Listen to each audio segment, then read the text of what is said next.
정말 충격적인 일이 벌어졌습니다. 이탈리아의 명문 대학에서 예상치 못한 학생의 질문이 교수와 학생들을 충격에 빠뜨렸다고 합니다. 심지어 이 사건 이후 유럽 산업계와 학계에서는 긴급 회의가 열렸을 정도라고 하는데요. 강의를 들은 저명한 연구학자는 이제는 한국을 인정해야만 할 때라며 강하게 주장하기까지 했다고 합니다. 대체 무슨 일이 있었던 걸까요? 안녕하세요. 저는 밀라노 대학교 경제학과 교수 마르코 벨리니입니다. 저는 항상 유럽이 최고라고 생각하며 살아왔습니다. 유럽의 산업 강국들이 세계 경제를 이끌어왔고 앞으로도 그럴 것이라고 생각했죠. 물론 그 사건이 일어나기 전까지는 말입니다. 그늘도 저는 강의실에서 유럽 산업의 미래에 대한 강의를 진행하고 있었습니다. 독일의 정밀 기계 산업, 프랑스의 항공 우주 기술, 그리고 우리 이탈리아의 자동차와 패션 산업이야말로 세계가 따라올 수 없는 최고의 기술력이라고 자부심을 갖고 설명했죠. 그때였습니다. 한 학생이 갑자기 한국에 대해 물었습니다. 순간 저도 모르게 큰 웃음이 터져 나왔습니다. 한국이라고요? 그 시골 같은 아시아의 작은 나라를 감히 우리와 비교하겠다는 건가요? 불과 50년 전만 해도 세계 최빈국이었던 나라가 수백 년의 역사를 자랑하는 유럽 산업 강국들과 어깨를 나란히 하겠다는 생각 자체가 우스꽝스러웠습니다. 저는 조소를 띤 웃음을 지으며 단호하게 말했죠. 한국은 고작 싸구려 전자제품이나 만드는 나라 아닙니까? 패션은 우리 구찌와 프라다를 평생 동경하기나 하겠죠. 자동차요? 페라리와 람보르기니를 꿈에나 따라올 수 있을까요? 우리 이탈리아는 영원히 한국 같은 나라가 넘볼 수 없는 존재라고요. 학생들 사이에서도 동조하는 웃음이 터져 나왔습니다. 당연한 반응이었죠. 유럽의 위대함을 아는 사람이라면 누구나 그렇게 생각할 테니까요. 하지만 그때 강의실 뒷자리에서 한 학생이 일어났습니다. 한국인 박사과정 학생 한지수였습니다. 한지수는 차분하지만 단호한 목소리로 제 말을 반박했습니다. 지금의 한국은 제가 알고 있는 그런 나라가 아니라고요. 순간 강의실의 분위기가 변했습니다. 학생들의 웃음소리가 멈추고 긴장감이 감돌았죠. 저는 내심 불편했습니다. 감히 학생이, 그것도 아시아에서 온 유학생이 감히 교수의 견해를 정면으로 반박하다니 말입니다. 게다가 그것도 우리 이탈리아의 산업 경쟁력에 대해서라니요. 하지만 한지수는 이미 준비해온 프레젠테이션 자료를 들고 나왔습니다. 저는 속으로 비웃었습니다. 아무리 자료를 보여준들 이탈리아의 위상을 넘어설 수는 없을 거라 확신했으니까요. 우리가 수백 년간 쌓아온 산업 유산과 기술력을 어떻게 따라잡을 수 있겠냐는 생각이었습니다. 한지수가 보여준 첫 번째 슬라이드는 양국의 GDP 성장률 비교였습니다.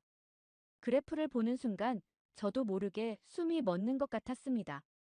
분명한 수치가 제 눈앞에 펼쳐져 있었죠. 한국의 경제 성장률이 이탈리아를 크게 앞지르고 있었습니다. 단순한 우연이라고 치부하기에는 그 격차가 너무나 컸습니다. 저는 한지수의 주장을 논리적으로 반박해야 했습니다. 하지만 데이터는 분명했고 제 고정관념이 흔들리기 시작했습니다. 제가 알고 있던 세계의 질서가 뒤흔들리는 듯한 불안감이 엄습했지만 학자로서 진실을 회피할 순 없었죠. 한지수에게 계속 설명을 이어달라고 요청했습니다. 한지수의 발표는 계속 이어졌습니다. 이번에는 한국의 위기 대응 능력에 대한 내용이었죠. 처음에는 이것도 별거 아닐 거라 생각했습니다. 우리 이탈리아도 수많은 자연재해를 겪어왔고 그때마다 나름대로 대응해왔으니까요. 하지만 한지수가 보여준 자료들은 충격적이었습니다. 2016년 경주에서 발생한 규모 5.8의 지진 사례였습니다. 한국 역사상 가장 큰 규모의 지진이었다고 하는데 놀라운 건 단 한 명의 사망자도 발생하지 않았다는 점이었죠. 게다가 2017년 포항 지진 때는 더욱 놀라운 대응을 보여줬다고 합니다. 지진 발생 후 단 7초 만에 최초 경보가 발령되었고 25초 안에 전국 모든 시민들의 휴대폰으로 긴급 재난 문자가 전송되었다는 겁니다. 순간 제 머릿속에 2009년 라퀼라 지진이 떠올랐습니다. 309명의 사망자와 1,600명의 부상자, 그리고 무려 6만 5천 명의 이재민이 발생했던 그 처참한 참사를요. 당시 우리 정부의 대응은 어땠습니까? 임시 거처 마련까지 한 달 넘게 걸렸고, 이재민들은 몇 년이 지나도록 제대로 된 보상을 받지 못했습니다. 심지어 2022년 이스키아 섬 산사태 때도 마찬가지였죠. 12명의 사망자가 발생했고 수백 명의 주민들이 대피해야 했습니다. 예보 시스템이 제대로 작동하지 않아 주민들은 아무런 준비도 하지 못했던 겁니다.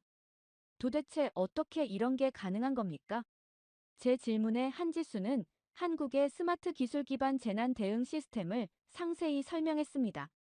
전국 338개소에 설치된 실시간 지진 감지 센서, 기상청과 통신사, 방송국이 하나로 연결된 통합 경보 시스템, 그리고 모든 시민의 휴대폰에 자동으로 전송되는 재난 문자까지. 지하철, 고속도로 전광판, TV, 라디오 모두가 하나의 시스템으로 연동되어 있다고 했습니다. 반면 우리 이탈리아는 어떻습니까? 중앙 통제 시스템이 없어 지역마다 제각각인 경보 체계, 방송사마다 다른 재난 정보, 그리고 시민들에게 전달되기까지 걸리는 수십 분의 시간. 부끄러운 현실이 아닐 수 없었습니다.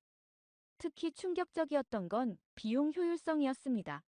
한국은 전국 단위의 통합 시스템을 구축하는 데 들인 비용이 우리 이탈리아가 한 번의 대형 재난에서 지출한 복구 비용의 10분의 1도 안 된다는 거였죠. 예방이 복구보다 훨씬 효율적이라는 걸 보여주는 명백한 증거였습니다. 한지수는 계속해서 실제 사례들을 보여줬습니다. 한국의 재난 대응 시스템이 실제로 얼마나 많은 생명을 구했는지, 재산 피해를 얼마나 줄였는지에 대한 구체적인 수치들이었습니다. 2016년 경주 지진 이후 3년간 한국의 지진 관련 사망자가 0명이라는 통계는 저를 완전히 충격에 빠뜨렸습니다. 우리 이탈리아는 모든 면에서 세계 최고라고 자부해왔는데 재난 대응 시스템만 봐도 한국이 훨씬 체계적이라는 게 믿기지 않네요. 강의실은 무거운 침묵에 빠졌습니다. 학생들의 표정에서도 충격과 당혹감이 역력했죠. 우리가 그토록 자부심을 가졌던 이탈리아의 시스템이 불과 수십 년 전만 해도 가난한 나라였던 한국보다 훨씬 뒤처져 있다는 사실을 받아들이기 힘들었을 겁니다. 한지수의 마지막 슬라이드는 더욱 충격적이었습니다. 한국은 이미 인공지능을 활용한 차세대 재난 예측 시스템 개발에 착수했다는 내용이었죠.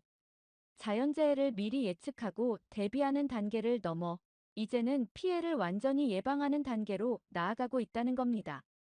저는 그제서야 깨달았습니다. 우리가 과거의 영광에 취해 현재의 발전을 게을리하는 동안 한국은 끊임없는 혁신으로 미래를 준비하고 있었다는 사실을요. 이것은 단순한 기술의 차이가 아닌 국민의 생명과 안전을 대하는 자세의 차이였습니다. 재난 대응 시스템에서 느낀 충격이 채 가시기도 전에 한지수는 더 놀라운 자료를 보여주었습니다. 바로 한국과 이탈리아의 경제 성장 궤적을 비교한 그래프였죠. 처음에는 그저 평범한 경제 지표라고 생각했습니다. 하지만 자세히 들여다볼수록 놀라움을 감출 수 없었습니다. 1990년대까지만 해도 한국의 GDP는 이탈리아의 절반 수준에 불과했습니다. 당시 우리는 한국을 개발도상국 정도로만 여겼죠. 독일, 프랑스와 어깨를 나란히 하는 우리 이탈리아와는 비교조차 할 수 없는 수준이었습니다. 그런데 2000년대 들어서면서 상황이 급변하기 시작했습니다. 한국의 성장 곡선이 가파르게 상승하는 반면 우리 이탈리아는 제자리 걸음을 하고 있었던 겁니다. 2010년, 2015년, 2020년. 시간이 갈수록 그 격차는 더욱 벌어졌습니다. 이게 말이 됩니까? 저도 모르게 터져나온 말이었습니다. 한지수는 차분히 설명을 이어갔습니다. 한국이 어떻게 이런 성장을 이룰 수 있었는지 그 비결에 대해서요. 먼저 IT 산업의 혁신이었습니다. 1990년대 후반 우리 이탈리아가 전통 산업에 안주하고 있을 때 한국은 이미 IT 인프라 구축에 전력을 다하고 있었다고 합니다. 전국에 초고속 인터넷망을 깔고 휴대폰과 반도체 산업을 육성했죠. 더 충격적인 건 산업 구조의 변화 속도였습니다. 우리 이탈리아는 수백 년간 이어온 전통 산업을 고수하며 변화를 거부했습니다. 하지만 한국은 끊임없이 새로운 산업으로 전환해 왔다고 합니다. 섬유에서 철강으로, 철강에서 자동차로, 자동차에서 전자산업으로, 그리고 지금은 인공지능과 바이오 산업으로 빠르게 전환하고 있다고 하더군요. 이런 변화가 가능했던 이유가 뭘까요? 제 질문의 한 지수는 교육과 연구개발 투자 현황을 보여주었습니다. GDP 대비 연구개발 투자액이 세계 1위라는 놀라운 수치였습니다. 반면 우리 이탈리아는 그 3분의 1 수준에 불과했죠. 숫자들이 계속해서 제 눈앞에 펼쳐졌습니다. 특허 출원 건수 1990년대에는 이탈리아가 한국의 2배였습니다. 하지만 2020년대에 들어서니 한국이 우리의 5배를 넘어서고 있었죠. 대학 진학률, 과학기술 인력 비율, 모든 지표에서 한국은 우리를 압도하고 있었습니다. 그렇다면 앞으로는 이 격차가 더 벌어진다는 건가요? 한 학생이 불안한 목소리로 물었습니다. 한지수가 보여준 미래 전망 자료는 더욱 충격적이었습니다. 2030년이 되면 한국의 GDP가 이탈리아의 2배에 달할 것이라는 예측이었죠. 저는 무거운 마음으로 창밖을 바라보았습니다. 밀라노의 고풍스러운 건물들이 눈에 들어왔습니다. 한때는 이 역사와 전통이 우리의 자부심이었습니다. 하지만 지금은 그것이 오히려 발목을 잡고 있는 건 아닐까요? 우리가 변화하지 않으면 말을 잇지 못했습니다. 수백 년의 역사를 자랑하는 우리 이탈리아가 불과 반세기 만에 한국에게 이렇게 크게 뒤처지게 될 줄은 꿈에도 생각하지 못했으니까요. 한지수의 발표는 계속되었습니다. 이제는 한국의 혁신 기업들에 대한 이야기였습니다. 삼성, 현대, LG와 같은 세계적 기업들이 어떻게 성장했는지, 그들의 미래 전략은 무엇인지에 대한 내용이었죠. 그들의 목표는 단순히 이탈리아를 따라잡는 것이 아니었습니다. 세계 시장을 선도하겠다는 야망이 담겨 있었습니다. 강의실은 무거운 침묵에 빠졌습니다. 학생들의 표정에서 걱정과 불안이 읽혔습니다. 우리가 그토록 자부심을 가졌던 이탈리아의 경제가 이제는 추월당하고 있다는 현실을 받아들이기 힘들었을 테니까요. 강의실의 무거운 침묵을 깨고 한 중년 남성이 자리에서 일어났습니다. 이탈리아의 유명한 자동차 부품 제조업체 대표 루카 모레티였습니다. 평소 제 강의를 자주 참관하던 그가 무거운 표정으로 입을 열었습니다. 교수님, 사실 더 충격적인 이야기를 하나 해야 할 것 같습니다. 한국의 자동차 기업들은 이미 우리가 따라잡기 힘들 정도로 앞서 나가고 있습니다. 순간 제 귀를 의심했습니다. 자동차라고요? 페라리와 람보르기니의 나라인 우리 이탈리아가 한국에 뒤처지고 있다니 말도 안 되는 소리였습니다. 루카, 당신 농담하는 겁니까? 우리는 페라리가 있고 람보르기니가 있지 않습니까? 마세라티도 있고. 하지만 루카 모레티는 고개를 저었습니다. 그의 회사는 유럽의 주요 자동차 기업들의 부품을 납품하는 곳이었습니다. 현장에서 일어나는 변화를 누구보다 잘 알고 있는 사람이었죠. 교수님, 10년 전만 해도 현대와 기아는 우리 유럽 브랜드를 따라가기에 급급했습니다. 하지만 지금은 완전히 다른 이야기입니다. 특히 전기차 시장에서는 우리가 그들을 따라가기도 벅찬 상황입니다. 루카 모레티는 자신의 태블릿을 꺼내 자료를 보여주기 시작했습니다. 현대자동차의 E-GMP 플랫폼, 기아의 전기차 라인업, 그리고 충격적인 판매량 통계까지. 유럽 시장에서 테슬라 다음으로 많은 전기차를 판매하고 있다는 사실이 믿기지 않았습니다. 이게 가능한 일입니까? 우리는 수십 년간 자동차를 만들어 왔는데. 바로 그겁니다, 교수님. 우리는 수십 년간 해왔던 대로 자동차를 만들고 있습니다. 하지만 한국은 다릅니다. 그들은 이미 미래의 자동차를 만들고 있어요. 루카 모레티의 설명은 계속되었습니다. 현대와 기아가 독자 개발한 전기차 전용 플랫폼은 이미 세계 최고 수준이라고 합니다.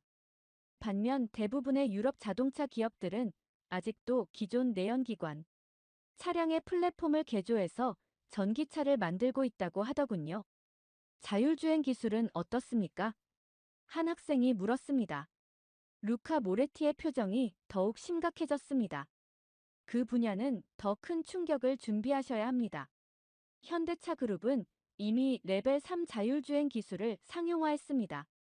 우리 유럽 기업들은 아직 테스트 단계에 머물러 있는데 말이죠. 강의실은 다시 한번 숙연해졌습니다. 자동차야말로 우리 이탈리아의 자존심이었는데 그 자존심마저 무너지고 있었습니다. 친환경 기술은 어떻습니까? 수소 전기차 같은. 제가 마지막 희망을 걸고 물었습니다. 루카 모레티는 쓴웃음을 지었습니다. 현대차는 이미 수소전기차를 양산하고 있습니다. 유럽에서 수소전기차를 양산하는 기업은 단 한 곳도 없습니다. 우리는 아직 시제품 수준에 머물러 있죠. 이어서 그는 충격적인 미래 전망을 내놓았습니다. 2025년이 되면 현대차 그룹의 전기차 판매량이 유럽의 모든 자동차 기업들을 합친 것보다 많아질 거라는 예측이었습니다. 우리가 변화하지 않으면 머지않아 유럽의 자동차 산업은 한국에 완전히 잠식당할 수도 있습니다. 이미 많은 부품 기업들이 현대차 그룹과 거래하기 위해 한국으로 진출을 타진하고 있어요. 루카 모레티의 말은 마치 폭탄과도 같았습니다. 페라리와 람보르기니로 대표되는 우리의 자동차 산업이 이제는 한국을 따라가기 위해 안간힘을 쓰고 있다는 현실이 너무나 충격적이었습니다.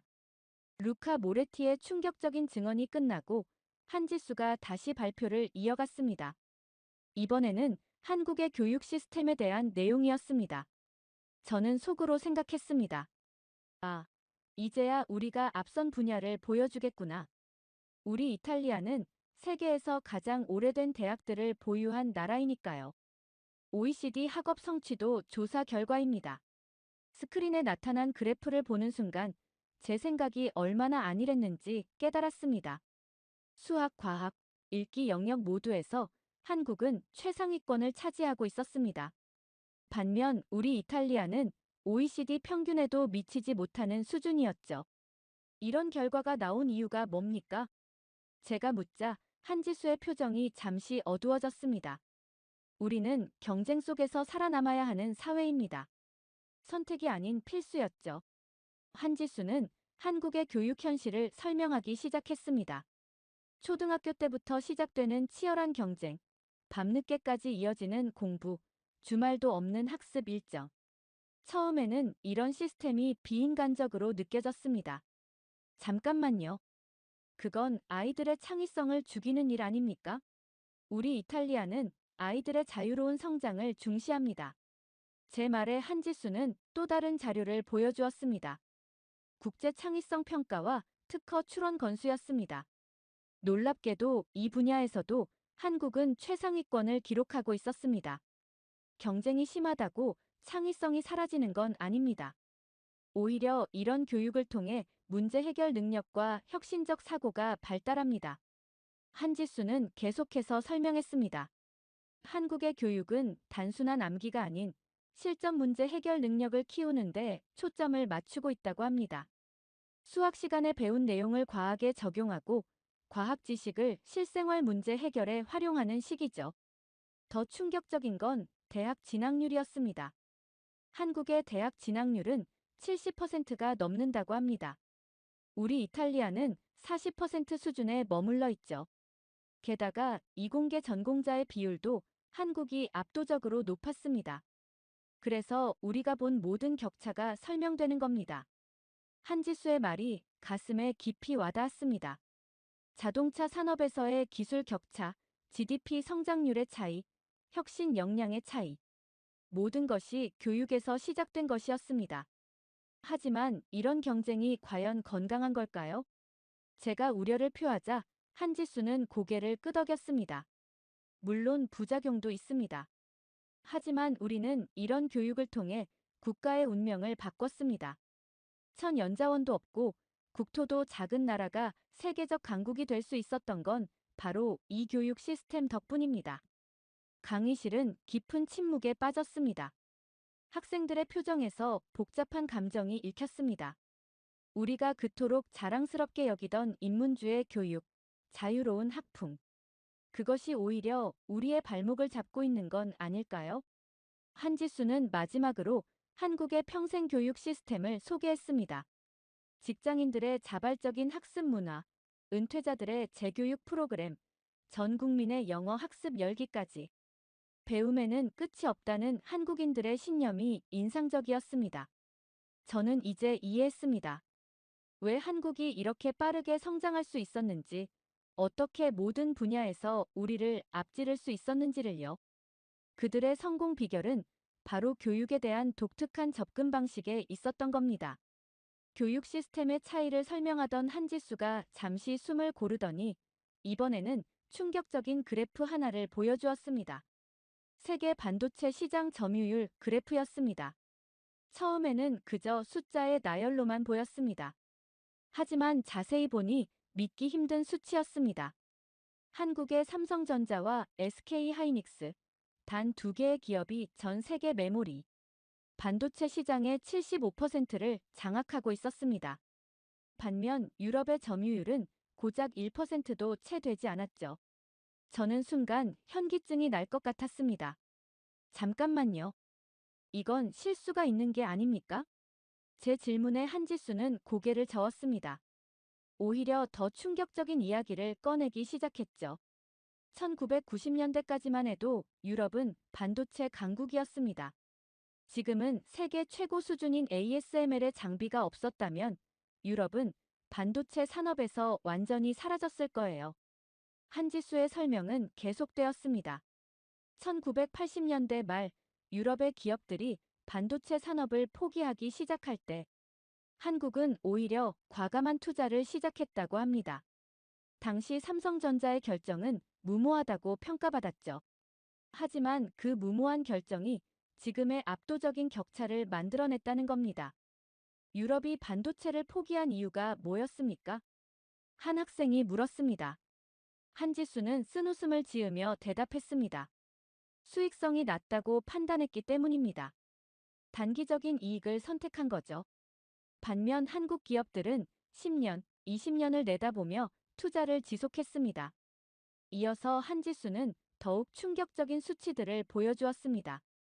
반도체 제조 공정의 미세화 수준, 수율, 생산성. 모든 면에서 한국 기업들은 압도적인 우위를 점하고 있었습니다. 특히 디램과 낸드 플래시 분야에서는 사실상 독점에 가까운 상황이었죠. 이제는 돌이킬 수 없는 걸까요? 제가 우려 섞인 목소리로 물었습니다. 한지수의 대답은 더욱 암울했습니다. 반도체 한 세대의 기술 격차를 따라잡으려면 최소 5년이 필요합니다.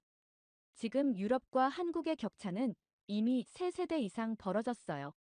게다가 한국은 매년 수십조 원의 추가 투자를 하고 있습니다. 강의실은 무거운 침묵에 빠졌습니다. 우리가 언제부터 이렇게 뒤처지기 시작한 걸까요? 한지수는 계속해서 설명했습니다. 삼성전자의 평택 반도체 단지는 그 자체로 하나의 도시와 같다고 합니다. SK하이닉스도 이천과 청주의 거대한 생산 기지를 가지고 있죠. 최첨단 반도체 공장 한 개를 짓는데 얼마나 드는지 아십니까? 최소 30조 원이 넘습니다. 유럽 전체를 합쳐도 이런 투자를 감당하기 어려운 수준이에요. 저는 창밖을 바라보았습니다. 밀라노의 화창한 하늘 아래 우리의 산업 경쟁력은 이렇게 무너져 내리고 있었습니다. 한때 유럽이 자랑스럽게 이끌었던 반도체 산업에서 이제는 변방의 구경꾼으로 전락해버린 것입니다. 앞으로의 전망은 어떻습니까? 누군가 조심스럽게 물었습니다. 한지수가 보여준 마지막 슬라이드는 충격 그 자체였습니다. 2030년이 되면 한국의 반도체 시장 지배력은 더욱 강화될 것이라는 전망이었죠. 인공지능, 자율주행, 메타버스, 미래 산업의 심장인 반도체를 한국이 완전히 장악하게 된다는 예측이었습니다. 반도체 산업의 충격적인 현실을 듣고 있는데 갑자기 강의실 밖에서 음악 소리가 들려왔습니다. 한 학생의 휴대폰에서 흘러나오는 노래였죠. BTS의 다이너마이트였습니다. 한지수는 이때를 놓치지 않고 화제를 전환했습니다. 반도체만이 아닙니다. 이제 한국은 문화 산업에서도 세계를 장악하고 있습니다. 처음에는 그저 웃어넘기려 했습니다. 문화라고요? 단테, 미켈란젤로, 레오나르도, 다빈치의 나라인 우리 이탈리아와 비교한다는 건가요? 하지만 한지수가 보여준 숫자들은 제 오만한 생각을 완전히 뒤흔들어 놓았습니다. BTS의 경제적 효과가 얼마인지 아십니까? 연간 29조 원입니다. 이는 이탈리아의 대표적인 럭셔리 브랜드 구찌의 연간 매출보다 큰 숫자입니다. 저는 할 말을 잃었습니다.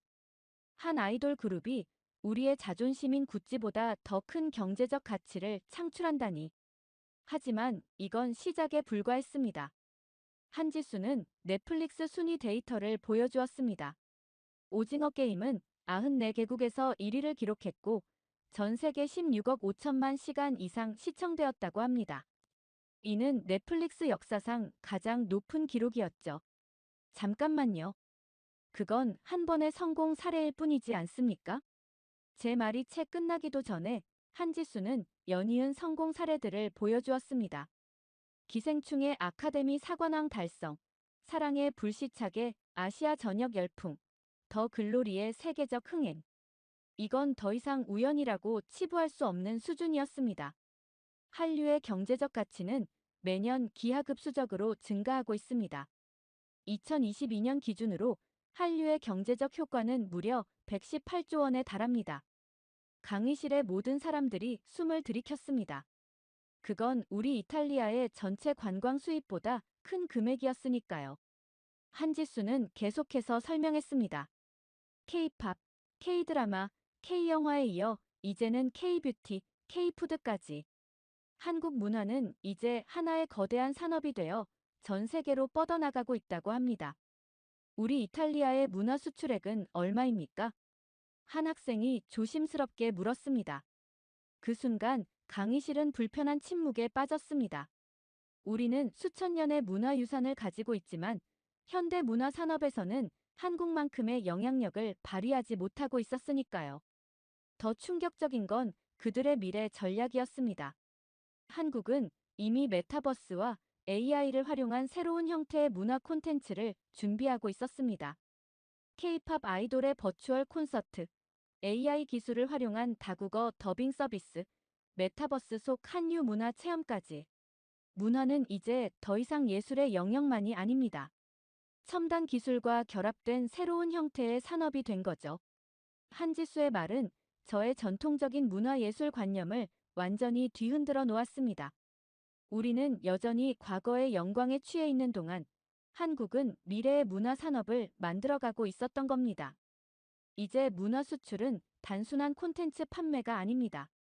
한류 콘텐츠를 통해 한국의 음식, 화장품, 패션, 관광 산업이 동반 성장하고 있어요. 심지어 한국어 학습 열풍까지 불고 있습니다. 저는 문득 우리 밀라노의 거리를 떠올렸습니다. 예전에는 볼 수 없었던 한국 화장품 매장들, 한국 식당들, 그리고 한국어를 배우는 젊은이들. 이제야 그 의미를 제대로 이해할 수 있었습니다. 밀라노의 거리를 바라보며 생각에 잠겼던 저는 문득 강의실의 침묵을 깨고 입을 열었습니다. 우리 유럽은 한국을 따라잡을 수 있을까요? 이 질문에 강의실은 더욱 깊은 침묵이 흘렀습니다. 지난 몇 시간 동안 우리가 마주한 현실이 너무나 충격적이었기 때문입니다. 재난 대응 시스템, 경제 성장률, 자동차 산업, 교육 시스템, 반도체 기술, 문화 산업. 모든 분야에서 우리는 뒤처져 있었습니다. 한지수는 마지막 슬라이드를 띄웠습니다. 그것은 우리가 지금까지 본 모든 격차를 하나의 그래프로 정리한 것이었습니다. 2000년, 2010년, 2020년. 시간이 갈수록 그 격차는 더욱 벌어지고 있었죠. 가능성이 전혀 없는 건 아닙니다. 한지수의 말에 모두가 고개를 들었습니다. 하지만 그러기 위해서는 유럽이 가진 세 가지 큰 문제를 해결해야 합니다. 첫 번째는 과거 지향적 사고였습니다. 우리는 수백 년, 수천 년의 역사와 전통을 자랑스럽게 여깁니다. 하지만 그것이 오히려 발목을 잡고 있었던 겁니다. 페라리와 람보르기니에 취해 전기차의 미래를 보지 못했고, 전통적인 교육 방식을 고수하다 글로벌 인재 양성에 실패했습니다. 두 번째는 안주하는 태도였습니다. 한국이 천연자원도 없는 작은 나라에서 세계적 강국으로 성장할 수 있었던 건 절박함이 만든 혁신 때문이었습니다. 반면 우리는 기존의 성과에 안주하다 반도체 산업을 잃었고 문화 산업의 혁신도 놓쳤습니다. 세 번째는 변화를 두려워하는 마음이었습니다. 한국은 끊임없이 새로운 도전을 했습니다. 실패를 두려워하지 않았죠. 하지만 우리는 안정만을 추구하다 도태되고 말았습니다. 그렇다면 우리는 무엇을 해야 할까요? 한 학생이 조심스럽게 물었습니다. 저는 잠시 생각에 잠겼다가 대답했습니다. 우리는 선택의 기로에 서 있습니다. 이대로 과거의 영광에 취해 있을 것인가? 아니면 과감한 변화를 시도할 것인가? 루카 모레티가 자리에서 일어났습니다. 저는 이미 우리 회사의 전략을 수정하기 시작했습니다. 한국의 자동차 기업들과 협력을 강화하고 전기차 부품 개발에 투자를 늘리고 있죠. 변화하지 않으면 살아남을 수 없다는 걸 깨달았기 때문입니다. 다른 학생들도 하나둘 의견을 내기 시작했습니다. 한국의 교육 시스템을 연구해보자는 의견, 반도체 산업에 대한 투자를 재개해야 한다는 제안, 문화산업의 혁신 방안을 고민해보자는 이야기들이 오갔습니다. 하지만 우리에겐 시간이 별로 없습니다. 한지수의 말에 모두가 숙연해졌습니다.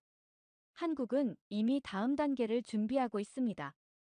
인공지능, 우주산업, 바이오산업.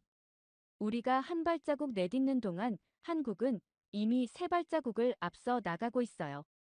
강의실의 창문으로 석양이 비쳐들었습니다. 저는 마지막으로 이렇게 말했습니다. 오늘 우리가 본 것은 단순한 산업 경쟁력의 차이가 아닙니다. 이것은 미래를 바라보는 시각의 차이이고 변화를 받아들이는 자세의 차이입니다. 우리가 변화하지 않는다면 이 격차는 앞으로 더욱 벌어질 것입니다. 그리고 어쩌면 돌이킬 수 없는 순간이 올지도 모릅니다. 강의가 끝나고 연구실로 돌아와 창밖을 바라보며 저는 오늘 하루를 돌아보았습니다. 아침에 강의실에 들어설 때만 해도 저는 얼마나 오만했었나요? 한국을 단순히 아시아의 작은 나라로만 생각했던 제 편견이 부끄러워졌습니다. 오늘 한지수가 보여준 것은 단순한 데이터가 아니었습니다. 그것은 끊임없는 혁신과 도전, 그리고 변화를 두려워하지 않는 한 나라의 진정한 저력이었습니다. 불과 반세기 만에 최빈국에서 세계를 선도하는 나라로 성장한 한국의 이야기는 이제 저에게 새로운 영감이 되었습니다. 제 책상 위에는 아직도 한지수가 보여준 자료들이 놓여 있습니다. 이제 이 자료들은 단순한 수치가 아닌 우리가 나아가야 할 방향을 알려주는 나침반이 될 것입니다. 내일 아침, 저는 다시 강의실에서 학생들을 만날 것입니다. 하지만 이제는 다른 시각으로 세상을 바라보게 될 것입니다. 과거의 영광에 취해 있던 교수가 아닌 새로운 변화를 갈망하는 학자로서 말입니다. 이제 여러분께 질문을 던집니다. 우리는 과연 이대로 있어도 될까요? 저는 이미 답을 찾았습니다.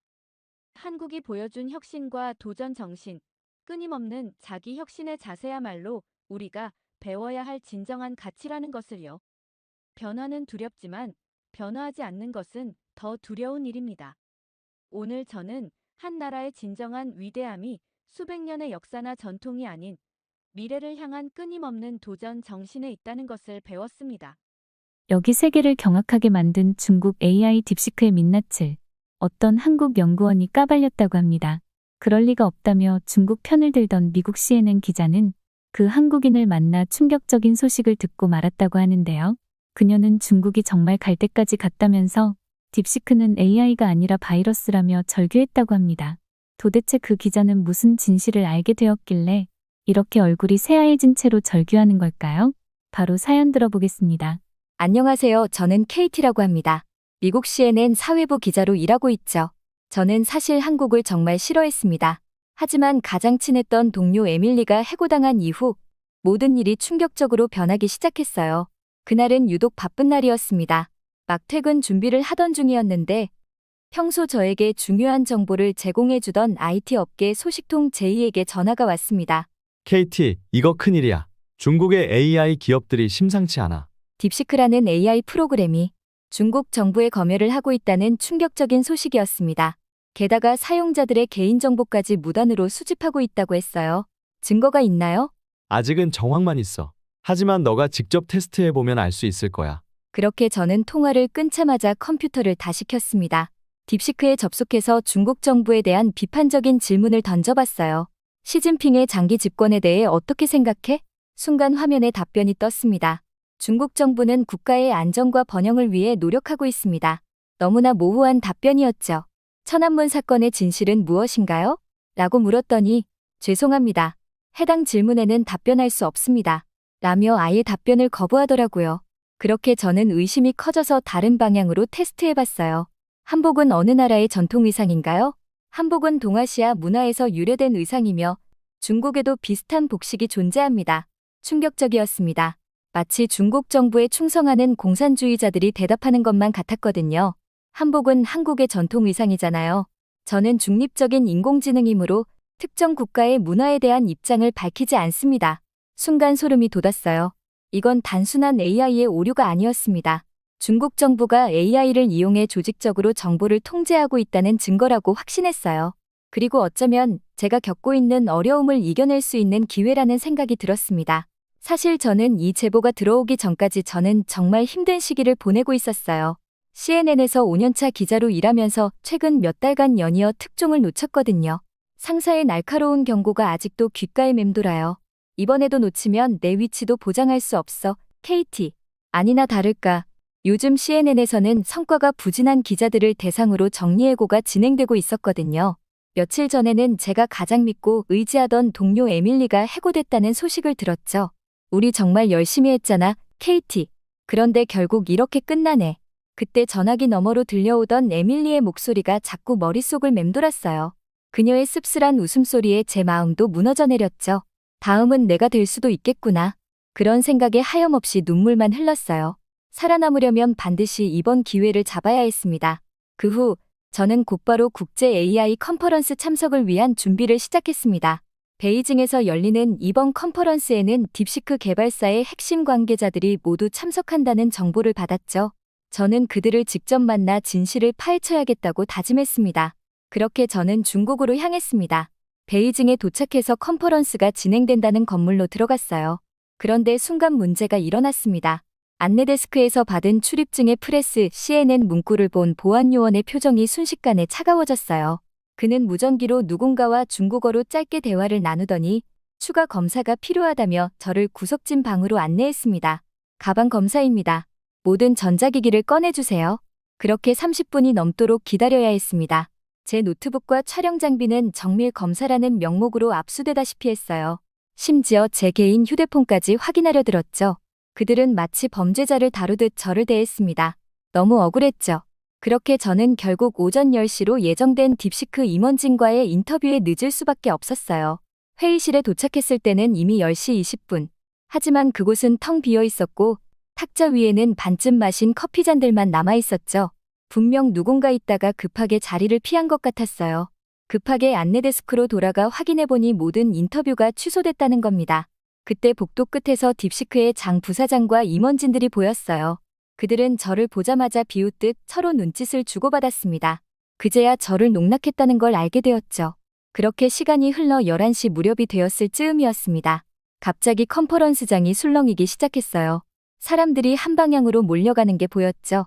메인 발표장으로 달려가 보니 딥시크의 핵심 기술 발표가 이미 시작된 후였습니다. 입구에서 보안요원이 가로막았어요. 프레스패스가 없으면 들어갈 수 없습니다. 여기 있잖아요. 제 출입증에 분명히 프레스라고 적혀 있는데요. 이건 일반 출입증입니다. 특별 프레스패스가 필요해요. 그 순간 발표장 유리창 너머로 장 부사장이 무대에 선 모습이 보였어요. 정말 속에서 열불이 나는 것 같더군요.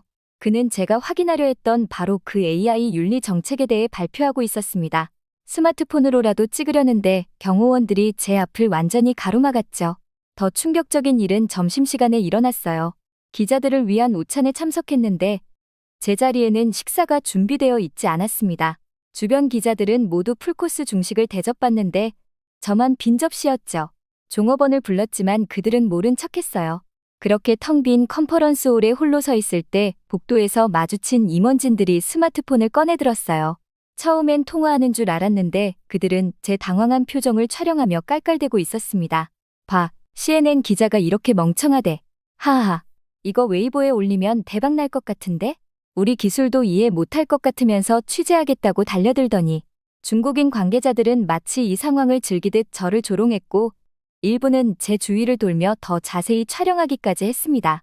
한 임원은 일부러 제 앞에서 폰을 들이밀며 미국국 기자의 무능한 모습이라고 중국어로 중계까지 했죠. 그렇게 시간이 흘러 호텔로 돌아와 보니 제 노트북이 정밀 검사 완료라는 쪽지와 함께 배달되어 있었어요. 겉보기엔 멀쩡해 보였지만 백신 검사를 돌려보니 충격적인 사실을 발견했습니다. 누군가 제가 없는 동안 시스템에 접근해 스파이웨어를 심어놓은 거예요.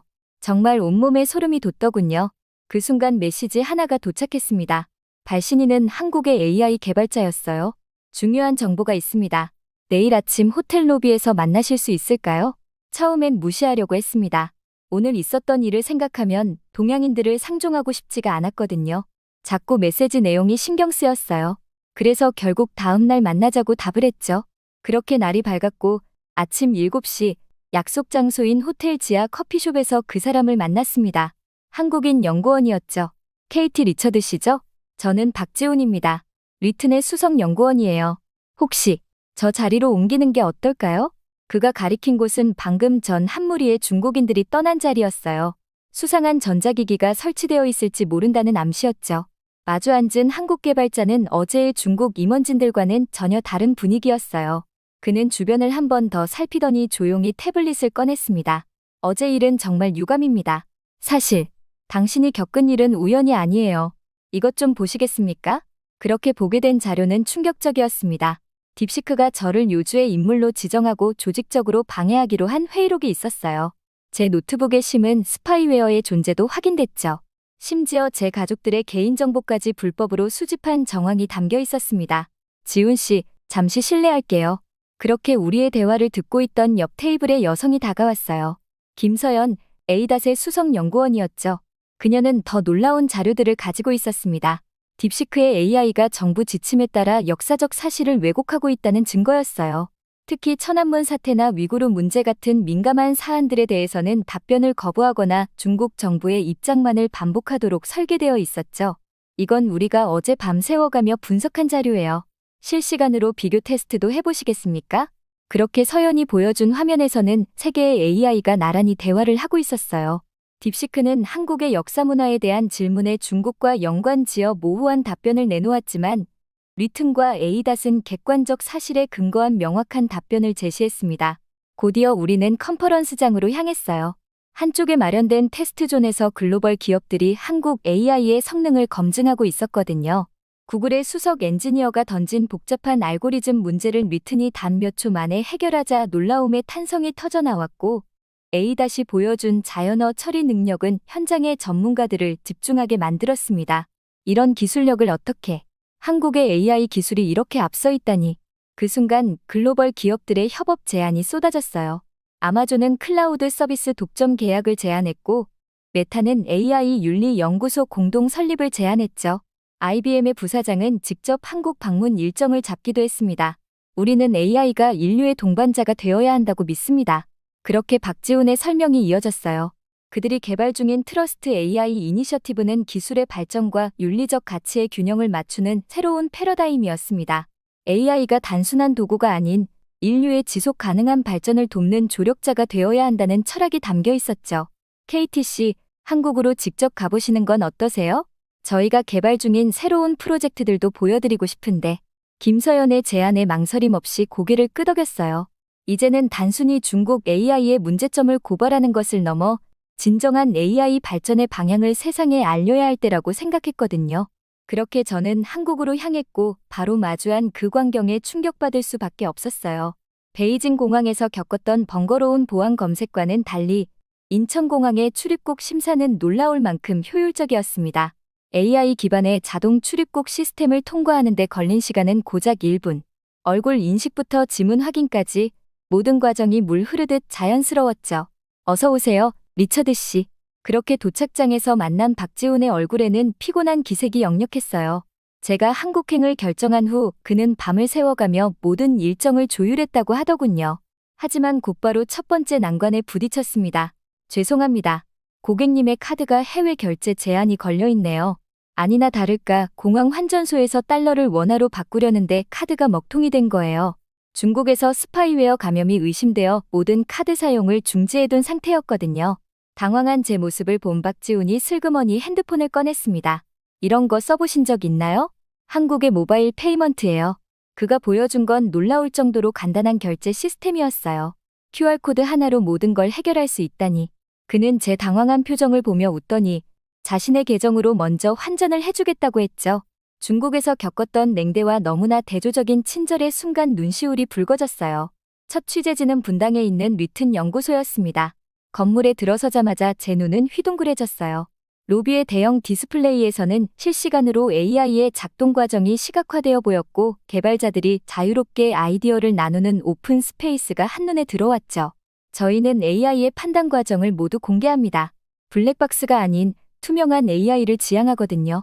김서연이 안내한 연구소 내부는 더 충격적이었어요. 개발자들의 평균 나이가 20대 후반에서 30대 초반. 그들은 수평적인 분위기 속에서 자유롭게 의견을 나누고 있었습니다. 24시간 운영되는 AI 윤리위원회에서는 신규 프로젝트의 윤리적 영향을 검토하고 있었고 글로벌 기업들과의 화상회의도 실시간으로 진행 중이었죠. 가장 놀라웠던 건 트러스트 AI 센터였어요. 이곳에서는 AI의 모든 의사결정 과정이 실시간으로 기록되고 검증됐습니다. 데이터의 출처부터 학습 과정, 판단 근거까지 모든 것이 투명하게 공개되어 있었죠. 보세요. 이건 저희가 개발 중인 새로운 프로젝트예요. 김서연이 보여준 화면에서는 놀라운 광경이 펼쳐지고 있었습니다. AI가 실시간으로 재난 상황을 예측하고 최적의 대응 방안을 제시하는 시스템이었어요. 자연재해부터 전염병까지 인류가 마주할 수 있는 모든 위기 상황에 대비하고 있었죠.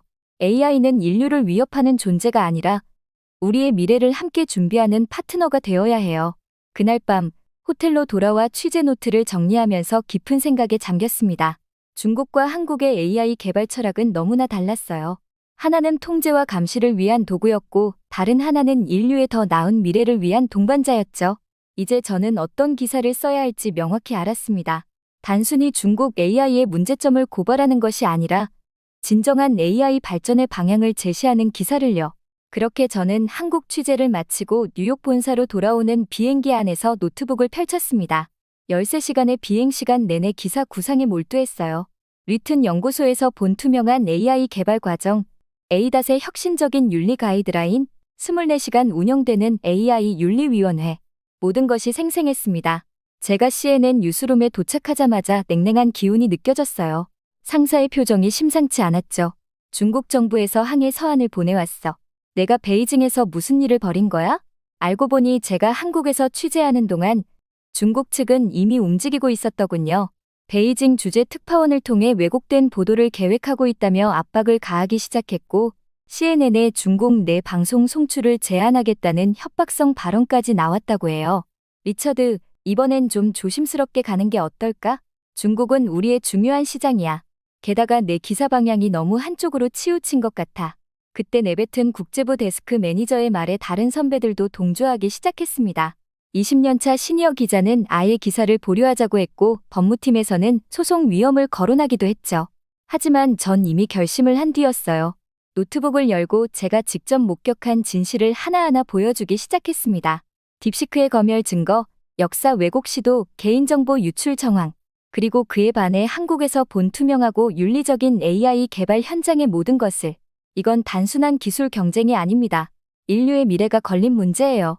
사흘 밤을 새워 기사를 완성했어요. 제목은 AI 기술의 미래, 신뢰와 윤리를 지키는 한국의 도전이었습니다.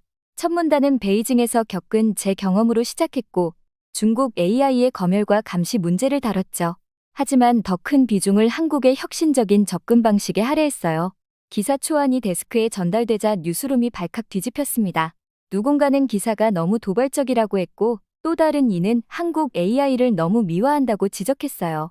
심지어 제 이전 기사들에 대한 중국 측의 항해 메일도 쏟아지기 시작했죠. 기사를 수정하라는 압박이 거셌지만 저는 한 글자도 바꾸지 않았어요.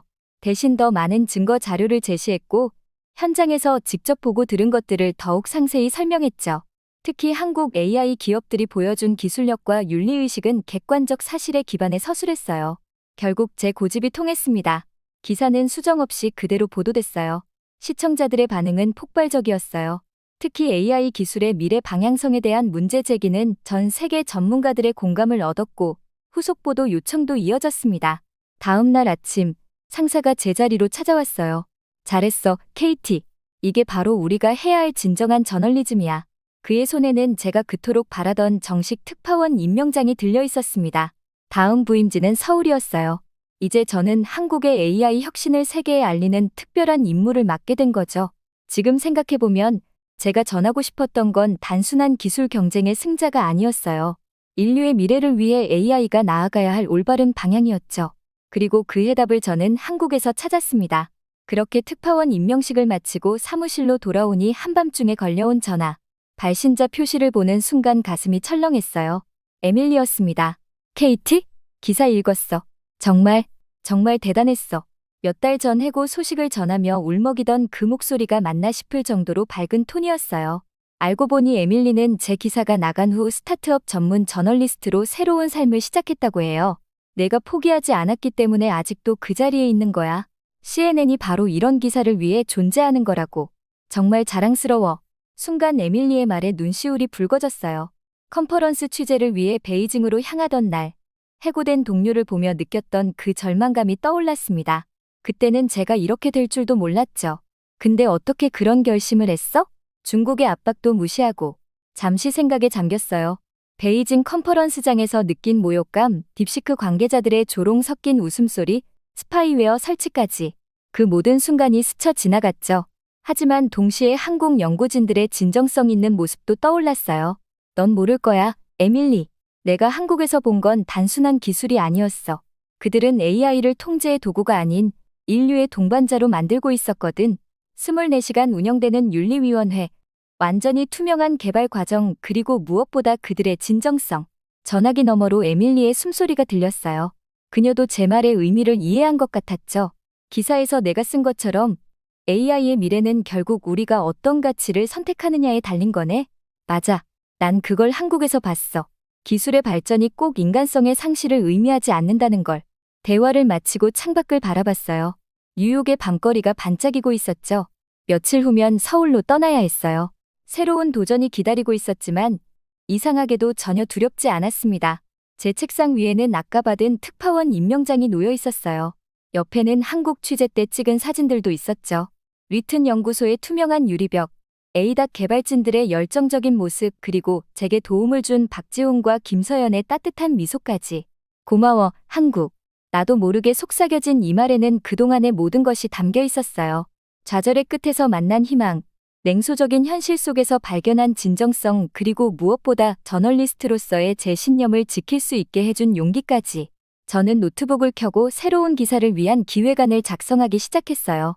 이제 저는 서울에서 새로운 이야기를 시작하려 합니다. 한국의 AI가 세계에 가져올 변화, 그들이 꿈꾸는 미래, 그리고 그 안에 담긴 따뜻한 인간미까지. 제가 전해야 할 이야기가 아직 너무나 많이 남아있었거든요. 문득 지금까지 있었던 모든 일들이 생각나더군요. 처음 이 취재를 시작했을 때 저는 단지 제 자리를 지키기 위해 절박한 마음이었습니다. 에밀리처럼 해고되지 않으려면 어떻게든 특종을 잡아야 했죠. 중국의 AI 기업을 파헤치는 것, 그것만이 제 목표였어요. 하지만 모든 것은 제가 생각했던 것과는 다르게 흘러갔습니다. 베이징에서 겪은 모욕적인 경험, 한국 연구진들과의 만남, 그리고 끝내 진실을 전하기로 한 결단까지. 이 모든 과정이 제게 깊은 깨달음을 주었어요. 진정한 혁신은 기술 그 자체가 아닌 그것을 다루는 사람들의 마음가짐에서 온다는 것을 알게 됐습니다. 중국의 딥시크와 한국의 AI 기업들이 보여준 건 단순한 기술력의 차이가 아니었어요. 그들이 가진 철학과 가치관의 차이였죠. 통제와 감시를 위한 AI와 인류의 더 나은 미래를 위한 AI는 그 출발점부터 달랐습니다. 저널리스트로서의 사명도 다시 한번 되새기게 됐어요. 특종이나 실적을 좇는 것이 아니라 진실을 전하는 것. 압박과 회유 속에서도 제가 보고 느낀 진실을 그대로 전하는 것, 그것이 진정한 저널리즘이라는 걸 가슴 깊이 새겼습니다. 무엇보다 신뢰의 가치를 배웠어요. 베이징에서의 냉대와 한국에서의 배려는 극명한 대조를 이뤘죠. 박지훈과 김서연이 보여준 진정성, 투명한 연구 과정, 인류를 위한 진심 어린 고민들, 이 모든 것의 바탕에는 신뢰가 있었습니다.